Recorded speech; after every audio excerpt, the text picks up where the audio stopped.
Good morning, Journey Church. This is Pastor Chad. I hope you have had a great week. I pray that no matter what has been in your mind, what has been in your thought process, that the moods you've been in, that God has been there with you, showing you that He loves you, that He hears you, that He sees you, that He's concerned for you, that you just felt closer to God this week than you ever have before.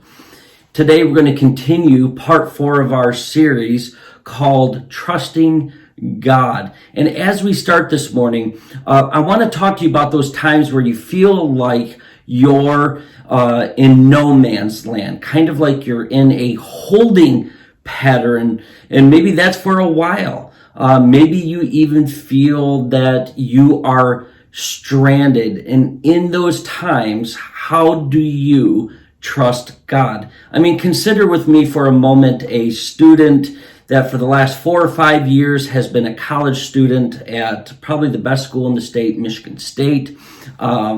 They have been going for their elementary teaching degree. And for the last 4 or 5 years, when people say, hey, what are you doing? Well, I'm a student at Michigan State trying to get my teaching degree. But then comes that awful day where they graduate, and now it turns to, hey, what are you doing now? Well, I'm living in my parents' basement. I know a lot of my friends have been able to get a job in their degree area, but for right now, I'm still working at the same coffee shop that I've worked in all the way through college. I'm kind of like in no man's land. You know, the language of no man's land is, for now, I'm living with my parents. For now, I'm subbing. For now, I'm working in that same coffee shop. For now. Welcome to no man's land. And this isn't something that just happens to college students. I know when I turned 16, 17, I was kind of treating my parents' house as a bed and breakfast, in that I had a lot going on with school, with church, and everything else. There'd be a lot of times that I wouldn't be home for a meal or anything. On top of that, my dad worked quite a bit, so he would be out of town sometimes. And for my mom, she had to come to a point of, for the last 25 years, I've had people to take care of. I've had kids to take care of, dinners to put on the table, and all of a sudden I'm finding myself in a no man's land. It also works for the deaths of a loved one.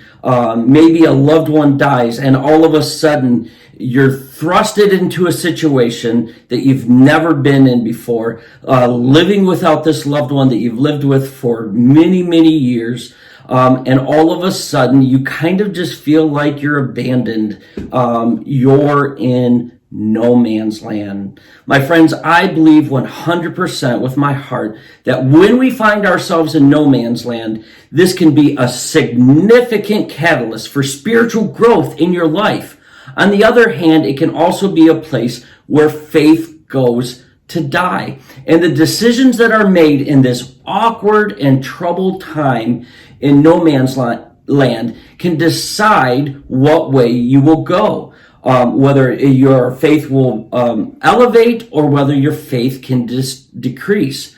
And I believe that in these times, the heart cannot remain neutral. And after a while, you will be pushed in one direction or another. I mean, I look at one person and I say, what is it about you? I knew you 10 years ago, and something has triggered your spiritual vitality. You're a different woman. You're a different man. What happened? And they say, man, it was bankruptcy. We lost everything, and we had to learn how to trust God. And yet you can go to another follower of Christ that says, hey, what's happened to you? Man, do you even believe anymore? Because your life is completely different than it was. What caused you to take a dip in your faith? And they may say, it was the bankruptcy.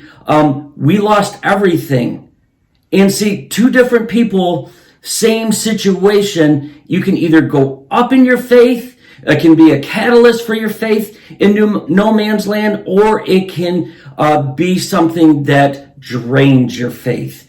In this undesired place of no man's land, in the desert, you will often move in one direction or another. So I believe this conversation is worth having today. In those times, how can we and what do we do so that we can trust God in those times?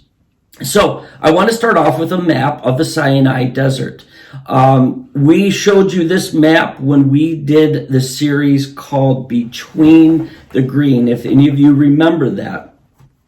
Off to the left-hand side, where the green is, that is the land of Egypt, and the Nile River flows down before it goes into the Mediterranean. If you go to the top right-hand corner of the green, that is Canaan, Palestine, and notice also that it is green. When we check in on the Israelites today, they are not in Egypt, they are not in Canaan, which was the land that was promised to their forefathers. They are in the in-between, in the brown there, in the desert. And some strange things happen to them in the desert. And strange things to us happen to us in the desert. Now, last week, Pastor Ben talked about Joseph and how he went from being thrown into a well, deserted by his family, yet still trusting God. And because he trusted God, he ended up in a prominent position within Egypt,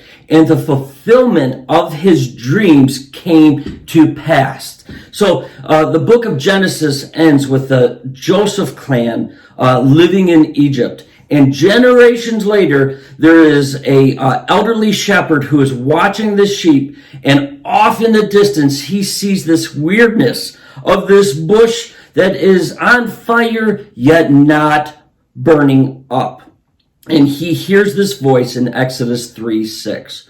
Then he said, I am the God of your father, the God of Abraham, the God of Isaac, and the God of Jacob. I have a question. How long had it been since anyone had heard from the God of his ancestors? Verse 7.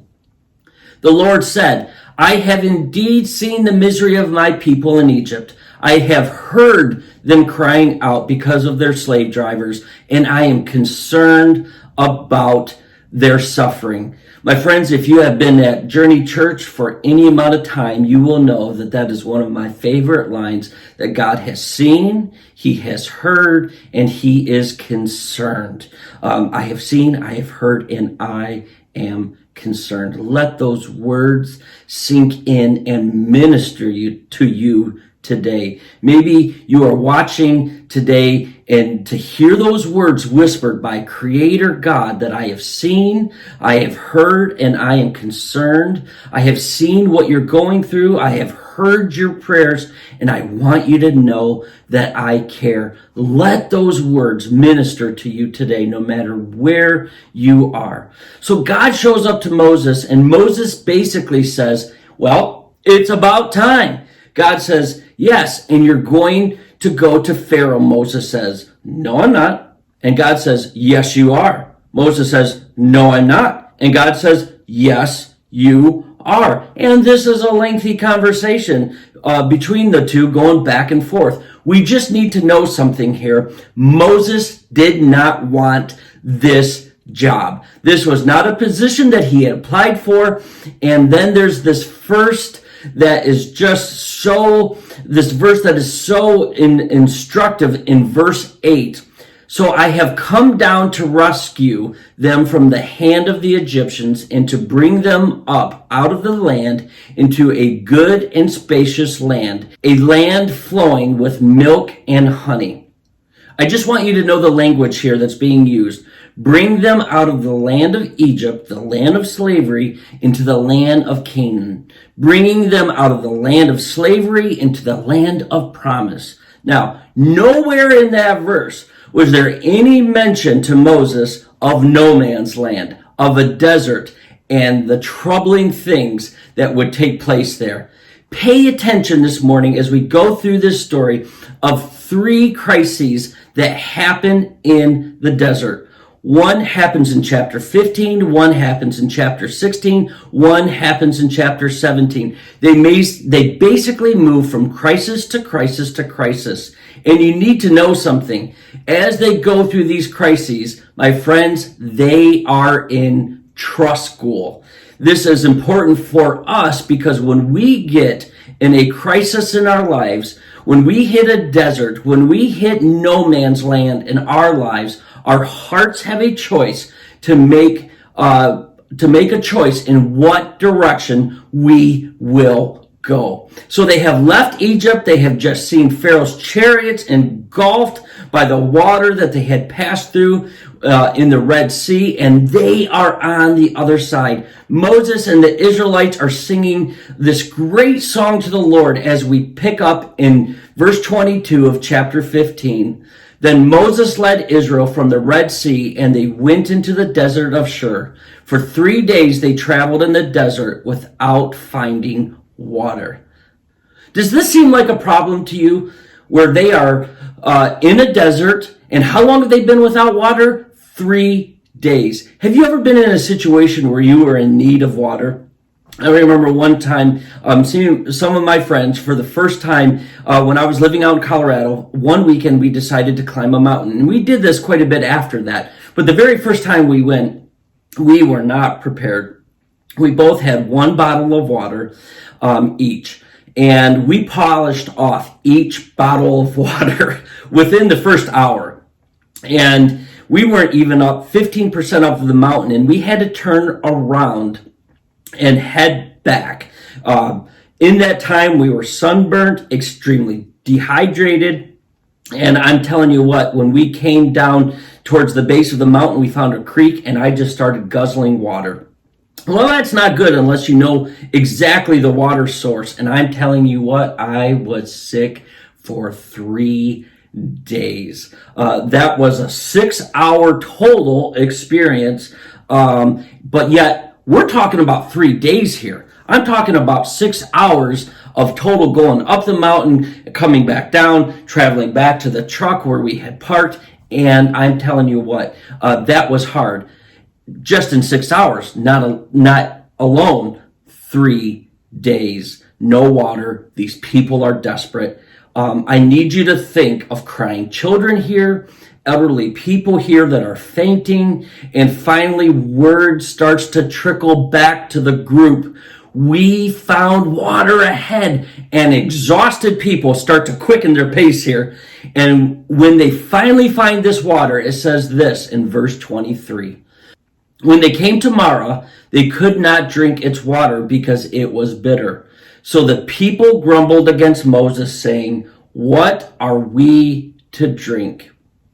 So they ask this question, and they begin to, what's the words there? They begin to grumble, and this becomes a pattern. It is significant because, as you will see, it becomes a theme from when they move from crisis to crisis to crisis to crisis. So crisis number 1 to crisis number 2 to crisis number 3, they grumble. Verse 25, then Moses cried out to the Lord, and the Lord showed him a piece of wood. He threw it into the water, and the water became fit to drink.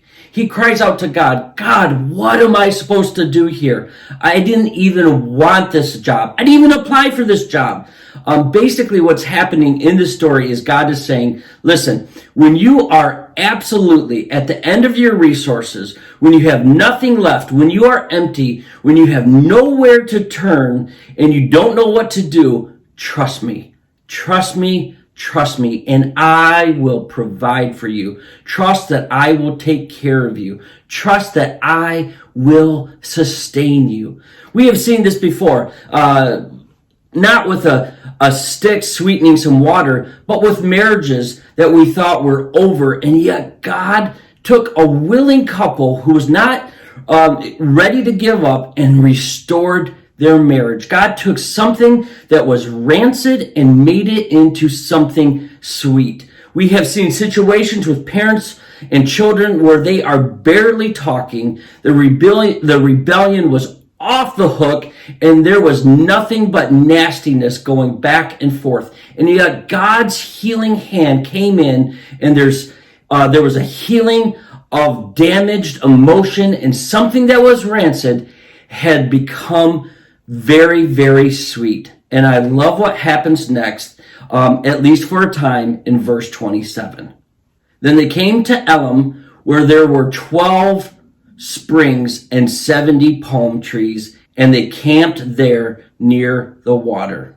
Now, when you are crossing the desert and you come to a spot and there are springs of water and there are palm trees, we call this an oasis. Listen, sometimes when you are crossing deserts and you come to them, receive them and give thanks for them and enjoy them while you're there. I remember when we were expecting our first baby, and it was Quinn, and we had received some bad news about some potential complications that could happen with her. We just needed a time to escape. My parents came over. They poured into us. We had a time where we got together with some friends, and we were just able to laugh. It was like we had happened upon an oasis. What's the point of crisis number one? See, they are in trust school. Creator God is saying, listen, when you have nothing left, you are at the end of your resources and you don't know where to go or what to do. My children, my son, my daughter, trust me. Trust me that I can sustain you. Trust me that I can provide for you. Chad, I get it. There's no water. God gave them water, so they learned trust, right? No, they didn't learn anything at this point. Crisis number two. This is not a crisis that deals with water. This is a crisis that deals with food. Think calories here, grumbling children, again, fainting elderly people, and just all around grumbling people. Exodus 16, verse 2. In the desert, the whole community grumbled against Moses and Aaron. Aaron was Moses' brother and number 2 in command. Verse 3, the Israelites said to them, if only we had died by the Lord's hand in Egypt. There we sat around pots of meat and ate all the food we wanted. But you have brought us out into the desert to starve this entire assembly to death. Does this seem like happy people to you? What do they remember about Egypt? They remember the food of Egypt. Look, even though they were in Egypt and they were in slavery, Egypt flourished agriculturally. If you're going to be a slave, evidently, be a slave in a all-you-can-eat buffet slavery. It's kind of like, if we had to die miserably, why did we have to travel in the desert to die miserably? Couldn't we have just died miserably with a stomach full of food? Just notice something. This complaint, like I said earlier, becomes a rhythm. They first started complaining about the water, and now they are complaining about the food. Complaining is the voice that rises up inside of us when we are in no man's land. In the desert that says, I am sick of this. I am sick of living at my in-laws. I am sick of getting to the end of the month and not knowing where the money's going to come from what bill to pay and what bill not to pay. I am sick of waking up at 3 o'clock in the morning and not knowing where my 17-year-old is. I'm sick of visiting my mother in a nursing home and having her repeatedly ask me who I am. I'm sick of it. I am sick of this.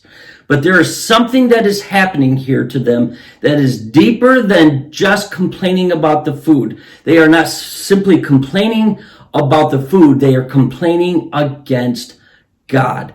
We were better off as slaves. We were better off without you.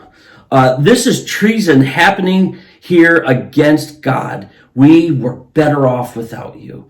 It's amazing to me, but the next morning, the people wake up and there are these little flakes on the ground. You can pick them up and put them in a mortar, break them down, and add water to make a mush. Do any of you know these flakes, what they're called? They're called manna. And manna literally means, what is it? It was called what is it because nobody knew what it was. In addition to the mush, they could also make cakes. But once again, God provides for them. Are you seeing a rhythm here? They are in trust school. And when you reach the end of your resources, when they reached the end of their resources, when they had nothing left, they didn't know where to go, they could see that God was becoming trustworthy and would sustain them. And the same is true for you. When you don't know what to do, you don't know where to go, know that God is trustworthy and you can trust that God will provide for you. Chad, got it. They had no food. God gave them food and they learned to trust God, right? No, they don't appear to be learning much of anything still. Crisis number 3 in chapter 17 in Exodus. Again, it is a water crisis again. Verse 1.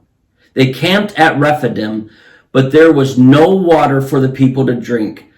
So they quarreled with Moses, who's alone, and again, who didn't want this job to begin with, and said, "Give us water to drink." Moses replied, "Why do you quarrel with me? Why do you put the Lord to the test?" But these people were thirsty for water there, and they grumbled against Moses. They said, "Why did you bring us out to Egypt to make us and our children and livestock die of thirst?" Well, you are thinking, yeah, they're angry. No, don't think of this as a mild rage, my friends. Think of this as a murderous rage. Check out Moses and how desperate he is in his prayer in verse 4. Then Moses cried out to the Lord, "What am I to do with these people? They are almost ready to stone me. They are ready to kill him. They are ready to pick up stones in the desert and begin to stone him and destroy him." Again, we're talking about water here. And once again, think of crying children, fainting grandparents, and overall just grumbling people. Are you seeing a rhythm here? This just keeps repeating itself over and over and over again. Some of you watching this morning may not know what this is. This is a record album. It's a song that Little Tino and the Hawaiians produced about the Tigers when they won the World Series in 1984. And it's called "Crazy About Those Tigers." And if you open it up, you would see this record.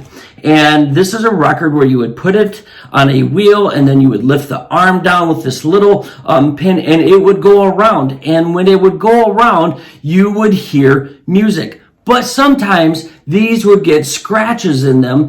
And if you didn't remove the arm, you would hear it just play over the same few words over and over and over again until you did something about it.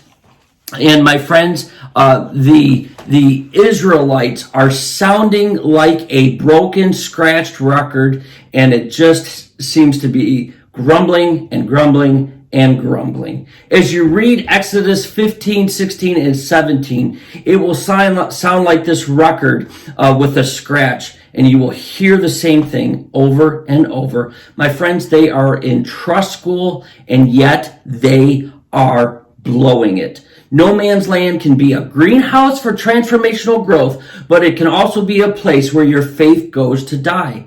So my question is, what will it be for you when you find yourself in a desert, in no man's land? And Moses is going, "God, they're going to kill me. And what am I supposed to do here? I didn't want this job. I didn't apply for this job." And the strangeness continues. And because he is a shepherd with a shepherd's staff, God tells him to take that stick and hit a rock that opens up and water comes out. You know what kind of water it was? It was mineral water. No, I'm just kidding. That's just a joke. So water comes out. I mean, they have been a part of 3 different crises. Water, God provided. Food, God provided. Water again, God provided. He shows his provision in all 3 of their crises. Question, what are these people doing in the desert? Well, they had to go from Egypt to Canaan. Chad, you showed us the map. Yeah, but it did not take that long of a time. That was not that long of a trip. It did not require this length of travel. I mean, a slow person could make this trip in weeks. And they are camped out there for over 2 years.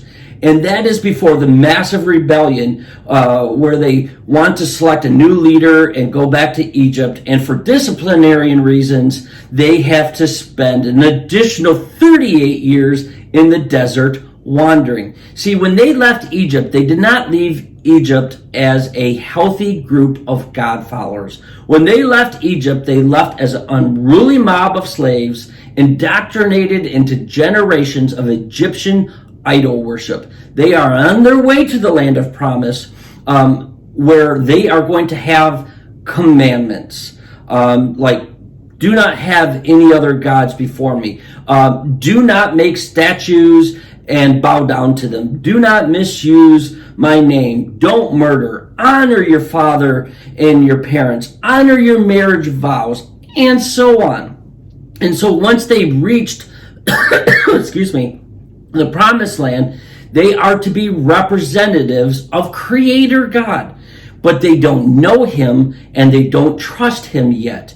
And moving from Egypt, where they had generations and generations involved in idol worship, and now they're getting ready to move to Canaan, where the deity of the land was Baal. God had to say, we have to get these old ways of thinking of the idol worship that you had as slaves in Egypt out of the way, because when you move to Canaan, there are going to be other false gods, and I don't want you turning to them when you are in a desert.